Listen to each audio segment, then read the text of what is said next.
ويا حراس العقيدة، يا من آمنتم بالله ربا وبمحمد نبيا وكنتم خير أمة أخرجت للناس تأمرون بالمعروف وتنهون عن المنكر وتؤمنون بالله. يا أحباب رسول الله، أحبكم المصطفى عليه أفضل الصلاة والسلام، فأنتم بدوركم عليكم أن تقدمون السلام على هذا الرسول. الصلاة والسلام عليك يا رسول الله، الصلاة والسلام عليك يا من بعثك الله تعالى رحمة للعالمين. أرواحنا فداء لرسول الله، أموالنا فداء لرسول الله، وما نملكه في الدنيا فداء لأستاذ البشرية محمد عليه أفضل الصلاة والسلام. أيها الأحبة، أتكلم إليكم في هذا اليوم المبارك عن قول من أقوال سيدنا عمر بن الخطاب رضي الله تعالى عنه. وسيدنا عمر هو بطل من أبطال الإسلام، هو صحابي من أصحاب رسول الله عليه أفضل الصلاة والسلام. سيدنا عمر بن الخطاب رضي الله تعالى عنه فتح البلاد والقلاع وأرهب أعداء الله. يوما من الأيام لم يتراجع إلى القلب، بل تربى في مدرسة أستاذ البشرية محمد عليه أفضل الصلاة والسلام. ونحن اليوم نحتاج إلى رجل مثل عمر بن الخطاب، مثل عمر بن الخطاب، لكي يصلح حال الأمة، لكي يدافع عن القرآن، لكي ينصر الدين ويجعل حدا لأعداء الله تعالى باعتدائهم على دين الإسلام. نأتي إلى قوله ماذا قال. قال سيدنا عمر بن الخطاب رضي الله تعالى عنه: لن تحلف الشخص إلا إذا سافرت معه أو تاجرت معه أو أقرضته أو اقترضت منه.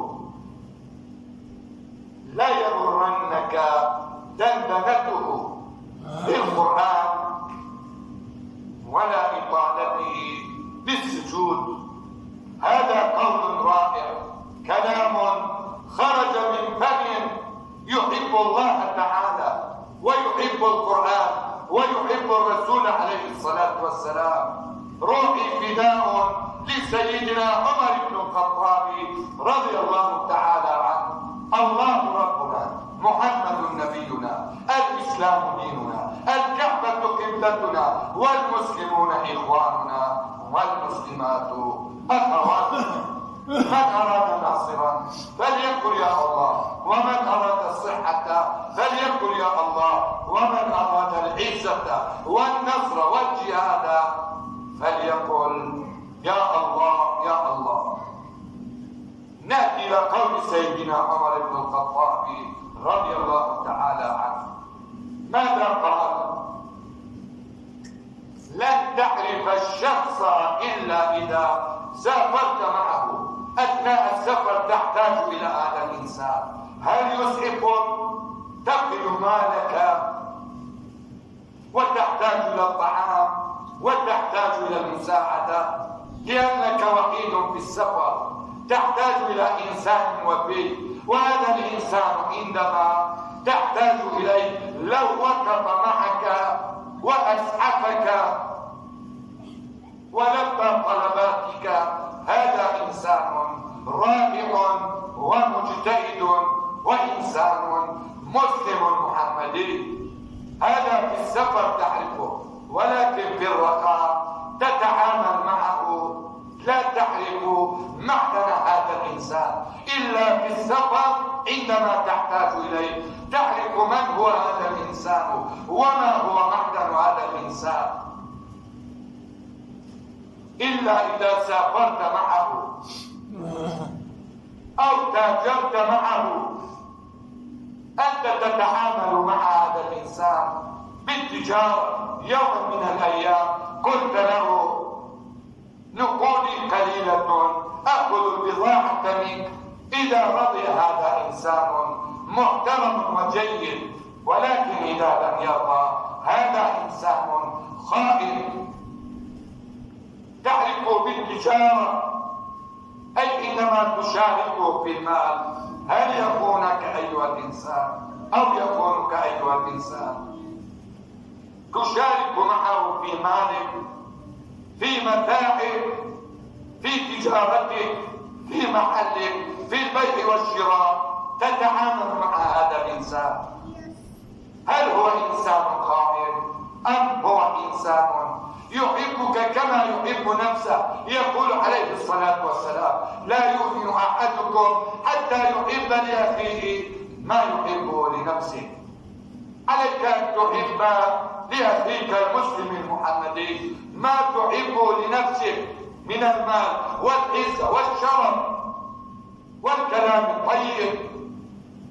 المسلم يدافع عن أخيه المسلم في كل مجال، إذا ظلم، إذا استبيح حقه يدافع عن أخيه المسلم. وإنما تتاجر معه، وإذا أقرضته أي تعطيه القرض، إنما جاء وأخذ القرض منك كان يبوس يديك، وعندما حان وقت التسديد أنت تبوس من رأسه ومن يديه ومن رجليه حتى تأخذ حقك منه. إنما تدفع القرض للناس، إذا دفعوا القرض لك مرة أخرى إنما يحين الموعد. هذا إنسان جيد، هذا إنسان يحمل في طيات حياته الكرم والحب للآخرين، ولكن تترك أبواب المحاكم لأنك تطلب فلانا كمية من المال، وهذا الفلان يتماطل عن أداء الدين. هذا إنسان خائن، هذا إنسان لا عهد له في المجتمع، لا عهد له في الدين، لا عهد له في كلامه مع نفسه ومع الآخرين. متى تعرف هذا الإنسان؟ عندما تقرض مبلغا من المال لو أدى ما عليه من الحقوق، هذا إنسان محترم وجيد.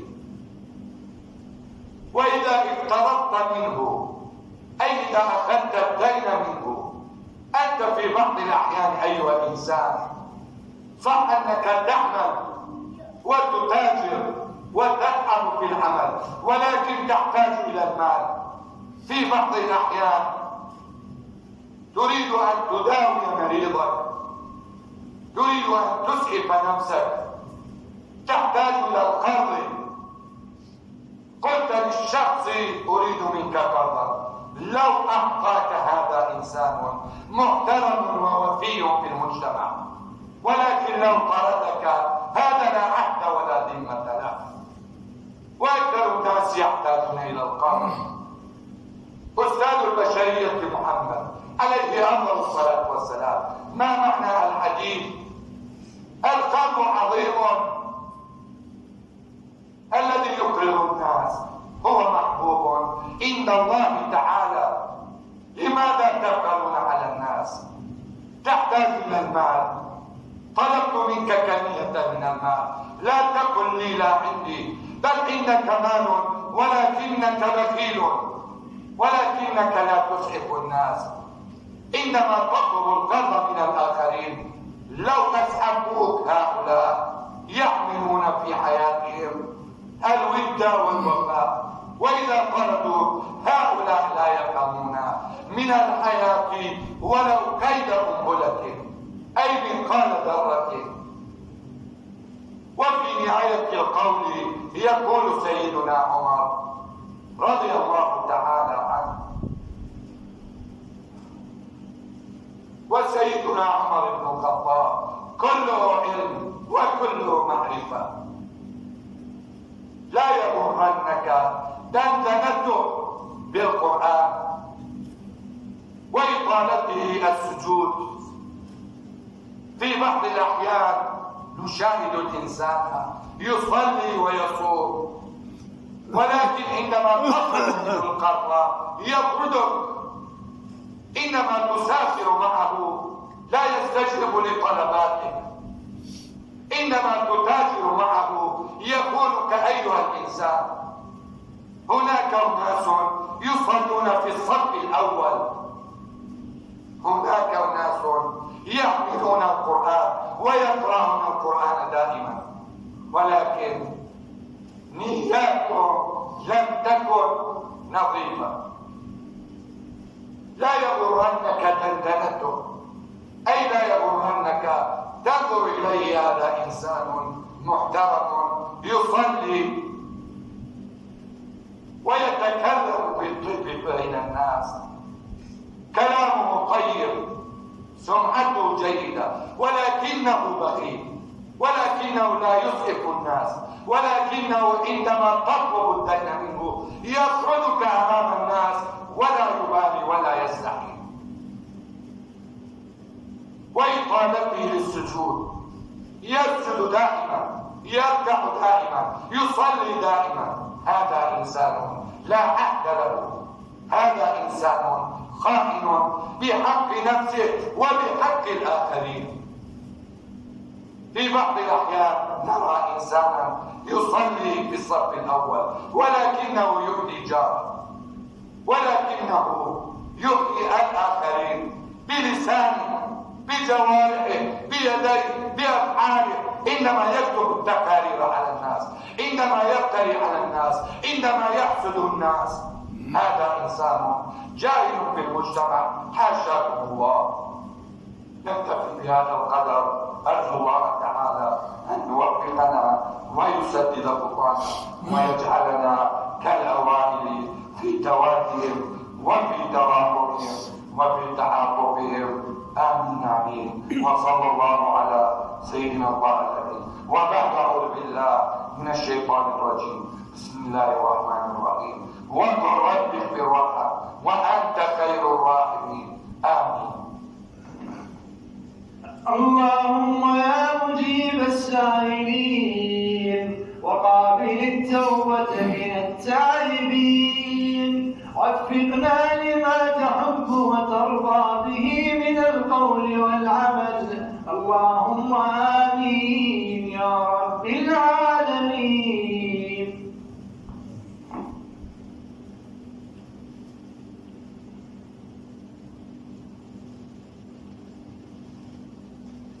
الحمد لله رب العالمين، وأفضل الصلاة وأزكاها على رسول بعثه الله تعالى رحمة للعالمين.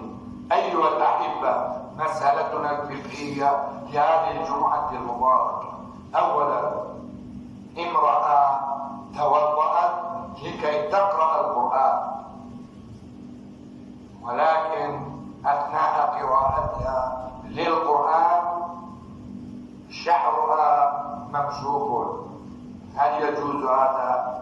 نعم يجوز هذا، لا شيء عليها، بل تقرأ القرآن كيفما تشاء حتى ولو شعرها لم يغطى. تتوضأ وتقرأ القرآن وشعرها مكشوف، لا شيء عليها، بل تستمر في القراءة. المسألة الثانية، رجل دخل إلى خطبة الجمعة وأراد أن يصلي. كيف يصلي؟ لا يطيل الصلاة ولا يجلس، بل عليه أن يصلي ركعتين وجيزتين، أي باستعجال، ركعتين خفيفتين. لا يجلس الخطيب يخطب، بل يصلي ركعتين خفيفتين.